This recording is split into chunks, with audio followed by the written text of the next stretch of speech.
Right, good afternoon, everybody. So, Dean, I feel your pain from this morning, because I think what we've put in our presentation is, I think, going to be a bit of a practical example of how a lot of these things that the last 5 speakers have spoken about is landing in the construction industry. So, my name is Matchett. My colleague Louis, we're going to be presenting on what we're doing as a company with drones and the information that you acquire from the drones in our workflows on the projects that we're working on. So, are we good? Yeah. So we work for a company called Aurecon, and that is that one over there. So we've started playing with what we call flying cameras, because drones have got such funny connotations, and we've tried to focus our language around the pragmatic use of technology and what we want to get out of it. So again, echoing, I think, what the previous speakers have said. It's a photo from last week in Rwanda, where we're working on a huge, big earthworks project and using the drone, a little Phantom 4 Pro, and probably stretching its application quite a bit. We decided to go with a multi-rotor instead of a fixed wing, because it's easier to deploy for us, and flying in excess of 400 hectares of earthworks, and it's working quite well. So we're both civil engineers, we both work in the consulting engineering space, and our clients typically come to us to do traditional engineering, which is understand a problem, understand the environment, and then use maths and science and physics to develop solutions to harness nature and to create things, whether that's a railway line or a high-rise building. And we've realized that drones, there's a lot of hype around it, and we're very excited about the flying cameras, but it's really not the answer to everything. It's a tool. What you then do with the tool and how you use that information is really what we've discovered as the sweet spot. So this is an interesting slide. I think you may have seen this before. McKinsey did a study to see how different sectors have been digitized. And I'm very proud to say that construction is not quite at the bottom. Agriculture and hunting are one step worse than construction. But it really does illustrate the distance that construction has to go to really start digitizing and disrupting itself to the same extent as the rest of the world, especially when you compare it with the obvious ones of media, ICT, etc. So we're, as a company, looking for ways that we can disrupt the way that construction is happening. So we've started asking ourselves some tough questions about what digital is all about. So my role in the company is to lead the digital disruption and to help our teams look at different ways of using technology. So whether it's machine learning algorithms, we've heard about those. We've started using those to analyze images for the Western Cape government, so that they can understand where their road infrastructure is. We feed in aerial photos, and the computer can see what's a road and what's not a road, and then it spits out a GIS plan that shows the area of asphalt. Or using virtual reality to use those VR goggles to actually have a look at the infrastructure that we've designed, so that our clients and us can do virtual walkthroughs and identify improvements or clashes on those projects.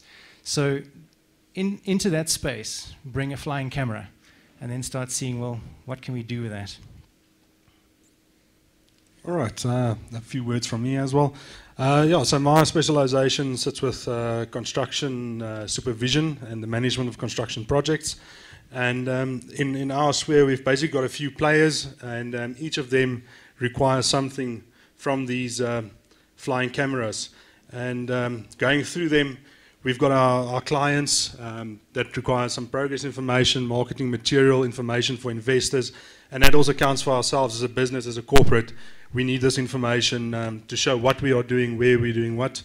We've got our design teams, and they benefit from this quite a lot. We can use these cameras for problem solving, getting site layouts, which is critical, progress photos, and coordinate designs. One of the things that Richard mentioned is one engineer goes out to site, he flies this camera, captures that model, we rebuild it in a virtual reality, and a whole team can have multiple site visits, reducing the safety, reducing travel time, reducing costs. And you always go out to a site, you come back and you realize, I forgot to look at that. Well, now we can go back quickly and relook at that specific item. We've got mentioning the QSs and so on. They can use it, measurement of volume, stockpiles, materials on site, also a big headache for us, and then plant counts. I mean, the amount of machines we've got operating on sites, we can quickly see what's operating where. From there, also surveying, basically almost the same kind of requirements as some of the others. There's guys that can use that information for risk assessments that we've touched on today as well, overview of site, again, photo of works, basic compliance. And then the contractor, again, also our supervision teams, they get records. We can go back in time and go see exactly what was happening where. With your normal conventional photo taking, you've got a photo of this and a photo of that, but not really a complete overview. And the question is, will we be able to do it? And the basic answer is yes, we are. We are actually doing everything on that list, and we're benefiting on all those platforms.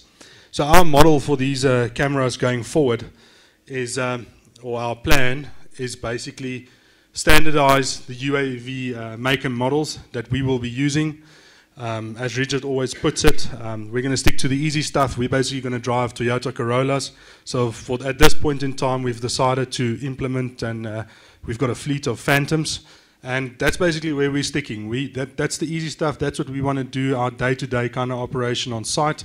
And so far, everything we've done has basically been Phantom or in that category. And then all the hard stuff, the long areas, if it's capturing rails and 200-kilometer pieces of road, the complicated stuff, that we want to outsource. So I actually want to put an invitation out to any operator here that has not partnered with us yet. Please come see us. Please make contact with us and come onto our vendor system. We've got 4 of the operators listed or registered already. And they're getting business from us. So we are here, although we're busy with our own ROC, and it seems to be quite close to the end now. We've gotten some feedback there. We're not intending to then stop not using operators. We see a big relationship in the future for us with all the other ROC holders. So when it comes to processing information, there's a lot of alternatives out there. We've been playing with pretty much all of them. So obviously the Pix4D and Drone Deploy we've mentioned, but the engineering design software also has their own modules that sit inside Bentley software, so MicroStation you would have been familiar with, and also the Autodesk suite. So processing the information is fairly straightforward because those tools have become really intuitive. So again, to repeat what we've been saying all day, the trick is really how you apply the information. And so let's go through a couple of applications of how we've used them. So the first one is in support of our role when we do supervision on projects. The challenge often is to verify the measurements that have been taken by the contractor. So you've got a contracting entity, they put in progress certificates, and they want to get paid for the amount of work done. And so the question often to us is, are you sure those volumes are right? Now, how do we do that? So drones. Makes it so much easier to be able to go and create a model, do the measurements, get out and back in an hour, and be able to measure. Another example over here, very large quarry under development. The question here is about the amount of rock that can be crushed in time to build the subbase of a piece of infrastructure we're doing. And we needed to get an idea of exactly how big this quarry is and what the contractor is doing. Driving around this site, a little bit dangerous. Lots of machines. There is still loose rock around. So we sent the drone up. But from the bottom of the picture to the top of the picture is just under 200 meters. So flying a grid with Pix4D wasn't going to work. So we thought, oh well, it's a great opportunity to test the free flight. And so that's what we did. We flew at pretty much a common altitude, flew obliques of the entire site, and said, let's see what happens.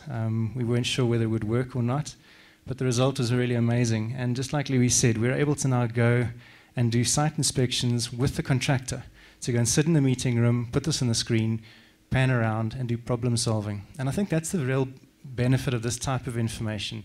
It's safe, it's accessible, and it becomes a tool in a planning process. It becomes a better way to communicate about infrastructure. All right, the next one is storytelling, essentially. when we do progress reports, the challenge is to try and convey what's going on site to stakeholders. So whether that's the client or the minister or whoever it is, to try and explain what's going on site without driving around site, and even then you're looking out of your car window and you don't really see much. Being able to show this kind of visual to say, yes, the teams are working, the production rates are so much, this is the type of plant we're using. You know, that phrase, a picture paints 1,000 words, a video paints even more. And we're finding this an incredible communication tool to be able to share with our stakeholders. Then the question comes in, the right tool for the job. And I think that was the previous one, Eric. What do you select? What are the tools that you select? So we've had some really great presentations. I love the one about the LiDAR because we're also wondering about that. And so the question is, would you survey that piece of machinery with a drone?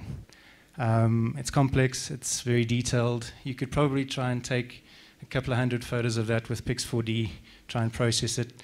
It's not going to work well. And so we've realized that there's definitely some pragmatic decisions that we need to take about what types of tools are available. So we've started mapping out some of the toys that we've got in our box, or some that we borrow from other people when we subcontract. And depending on what you're doing, there's always an appropriate tool for the job. And we've realized that photogrammetry models sit in that sweet spot of general application. It's not going to be as good as a survey, but it's going to be a hell of a lot better than a tape measure and walking around with a measuring wheel. And so that process of being pragmatic about what to use is really driving our decision. Another question, which drone is the best? It's a bit like, you know, do you like BMW or KTM? And when you're sitting around, someone brings up, you know, what about Honda? So which of these would you guys suggest for a survey on a narrow area between a steep road embankment and a cliff face? Any guesses?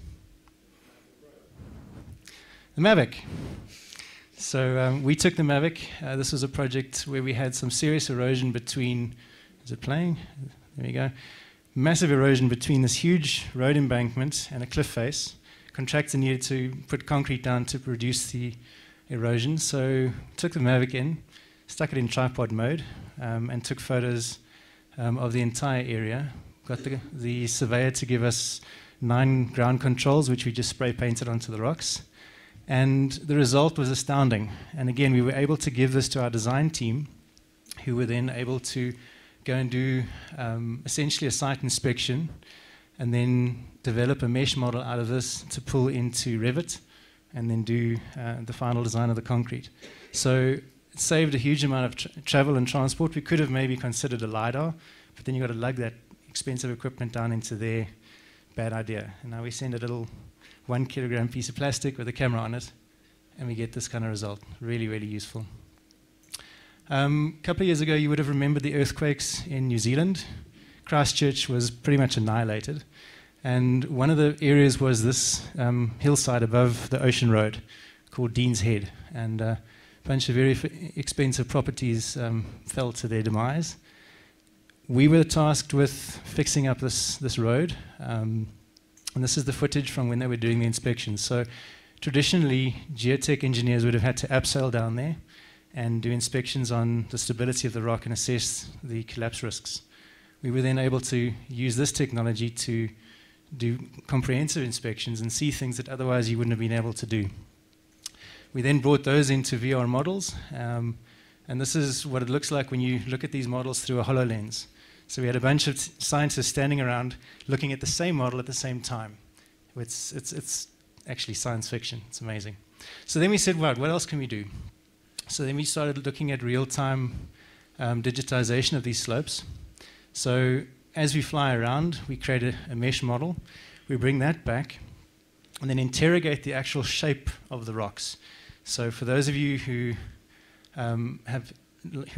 like rocks and geotech and things like that, if you understand the geometry of the rock face, you can understand the structure of the rock that you can't see inside the mountain. And by understanding the jointing and the dips and the planes of that rock, you're able to anticipate how it's going to behave under stress. So if you're going to load the top of the cliff, or if it's going to be destabilized with motion, you'll be able to then model whether it's going to collapse and how it will collapse. So you can design how to reinforce that rock face. So this is a series of photos on a workflow that we're in the process of refining, where we can take the mesh developed by something like Pix4D, then use machine learning and artificial intelligence to identify which of those planes is similar or different, and then map those into patterns, and from there develop that round thing which is called a stereo net, which is the type of diagram used to describe the geometry of a rock. And so we're looking at this thinking, wow, there's a project in Singapore where they want to redevelop a huge quarry. There's a cliff face of about a couple of 100 meters long and about 100 meters high. Typically, you're either going to abseil or you're going to build scaffolding so that the geotech engineers can go and map all the cracks and produce those round things. Once we perfect this method, we'll be able to then do that a lot faster and, very importantly, a lot safer. So my punchline then is, when you're looking at this kind of technology, choose wisely. Everyone's got an opinion on what works best. We've got an opinion on what works best for us. But decide what you want to do, just like you were saying, Eric. Decide what your intention is, decide what you want to get out of it, and then plan accordingly. I love innovation. I always used to say to my teams in the design office, if you think something's taking too long, it probably is, so find a way to make it shorter, and then learn all the time. Thanks very much. If you want to see a bit more about us, there's our web address. Thank you.